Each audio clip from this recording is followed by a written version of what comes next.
Merci. En parlant du haut pays, je veux passer la parole à une jeune et talentueuse maire du haut pays, courageuse, Christelle Dintordi.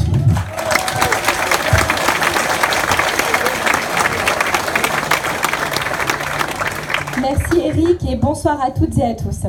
Donc vous l'aurez compris, je suis maire de la commune de Reims-Place, donc un petit village perché sur les hauteurs de la Tinée, 230 habitants. Alors j'ai l'un des plus petits budgets de fonctionnement de la métropole, avec 2 100 000 euros. Et manque de chance, eh bien, lorsque j'ai repris cette municipalité, j'ai été immédiatement confrontée, comme mes collègues maires ici présents, à la baisse conséquente des dotations de l'État. Donc j'aurais pu très immédiatement céder à la facilité et augmenter les impôts, mais je m'étais engagée à ne jamais les augmenter. Donc j'ai préféré m'orienter vers une baisse drastique des dépenses de fonctionnement de la commune pour pouvoir privilégier l'investissement, car tout restait à faire dans mon petit village. Il faut savoir que dans une petite commune comme la mienne, eh bien, nous ne disposons pas de services administratifs ou techniques comme dans les grandes villes. Pour faire simple, j'avais à ma disposition donc une secrétaire à temps plein au grade de rédacteur et une comptable mutualisée avec le CIVOM, présente un jour par semaine. Et ça, c'était pour l'aspect administratif. Et pour le côté technique, j'avais donc 2 agents en charge de l'entretien et une contractuelle en charge donc des bâtiments. Et parce que, comme Eric, eh bien, j'ai le souci d'une bonne gestion des deniers publics, j'ai immédiatement pris mes dispositions pour réduire la masse salariale de la commune. Donc j'ai commencé par supprimer le poste de rédacteur à temps plein pour le remplacer par un contractuel de catégorie C à temps partiel. Et il y a 3 mois, eh bien, un de mes agents techniques est parti à la retraite.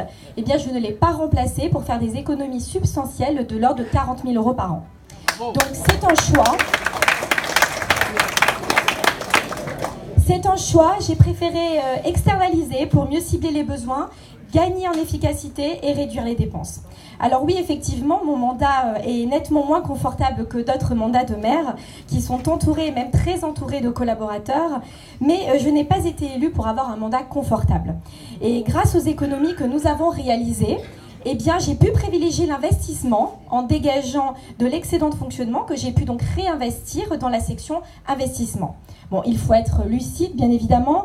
Ce ne sont pas mes économies qui m'ont permis de financer les millions d'euros de travaux qui ont déjà été réalisés sur ma commune, mais cela m'a permis, néanmoins, de pouvoir assumer des parts communales comprises entre 20 et 40% et qui représentent sur des projets de 200 000 euros, entre 40 000 et 80 000 euros de fonds propres à sortir.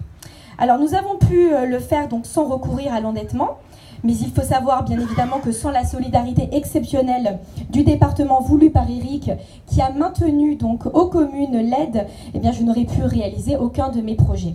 Le département est le plus grand soutien financier des communes, alors que ce n'est même pas son champ de compétences initial. Il faut bien le rappeler. Quant à la métropole, je crois qu'on peut l'applaudir.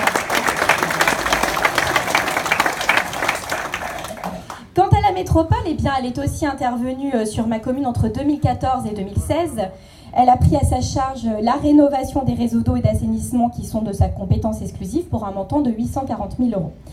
Mais même si par le passé, la commune de Reims-Place n'avait pas attendu la métropole pour mettre en conformité une grande partie de son réseau, c'est toujours agréable, bien sûr, de voir les travaux se réaliser quand ils doivent être réalisés. La métropole apporte également le savoir-faire de ses services et de ses agents, ce qui est vraiment important pour une petite commune comme Reims-Place, dépourvue de services, comme je viens de vous l'expliquer. Alors, lors du conseil métropolitain, certains n'ont pas hésité à faire des raccourcis en disant que, étant donné que j'étais contre la création d'un impôt métropolitain, eh bien j'étais contre la solidarité et même contre la métropole. Alors, je pense qu'il faut effectivement arrêter la démagogie, qu'il faut être précis et surtout qu'il faut être honnête intellectuellement. J'ai toujours soutenu la solidarité voulue par la métropole. Je suis bien évidemment pour l'investissement, pour le développement des projets sur l'ensemble du territoire. Dans chacune de mes interventions, j'ai d'ailleurs toujours mis en avant cette aide apportée aux petites communes comme la mienne, mais aussi aux grandes villes comme la ville de Nice, car la solidarité, il faut le dire, il faut le rappeler, elle va dans les 2 sens. Mais je pense que l'investissement ne doit pas être fait à n'importe quel prix. Il ne doit pas être fait au prix d'une augmentation d'impôts. C'est la ligne rouge à ne pas franchir. Je me suis donc opposée à la création de l'impôt métropolitain voulu par Christian Estrosi. J'estime...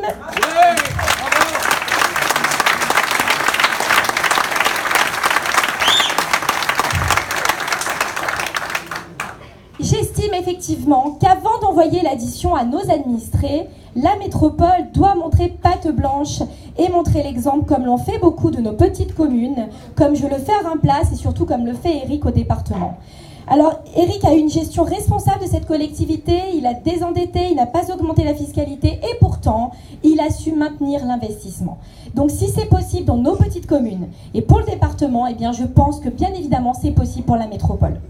Ce n'est qu'une question de choix.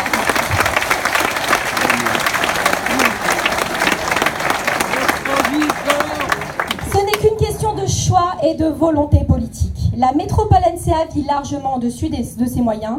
Il faut savoir sortir de son confort pour privilégier une bonne gestion des deniers publics.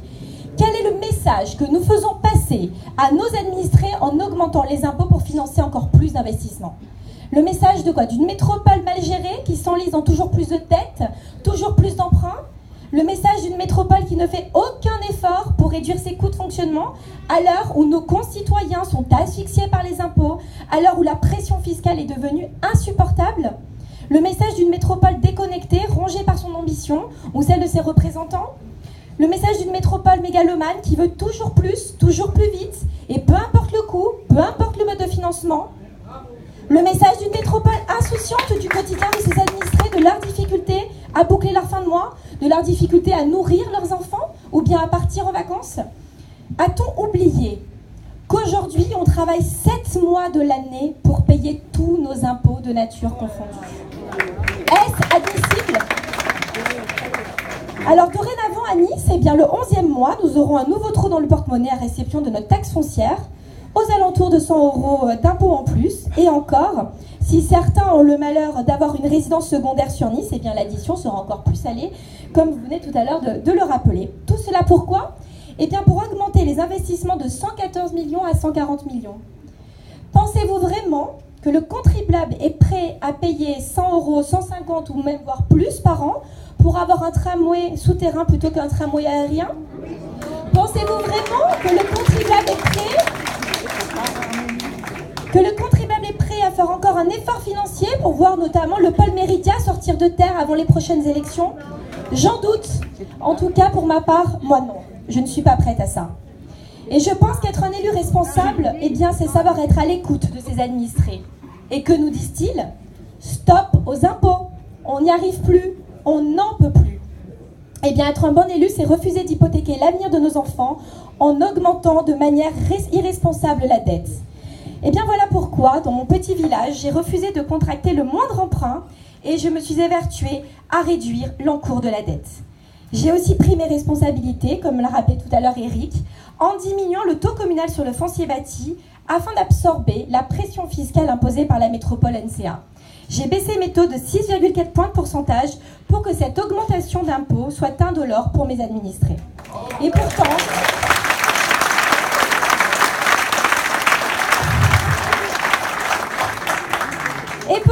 je viens de voter un budget 2018 qui présente des nouveaux investissements à hauteur de 600 000 € portés à 1,2 million si on prend en compte les restes à réaliser. Comme quoi, l'impôt n'est pas forcément en corrélation avec l'investissement. Alors je conclurai en vous disant que l'augmentation d'impôts n'est pas une fatalité et que tout dépend de ce que l'on veut et surtout des idéaux politiques que l'on porte. On peut être de droite, comme Eric, et se battre contre l'impôt, ou bien on peut être de la majorité présidentielle et l'augmenter sans scrupule. En tout cas, me concernant, j'ai fait mon choix.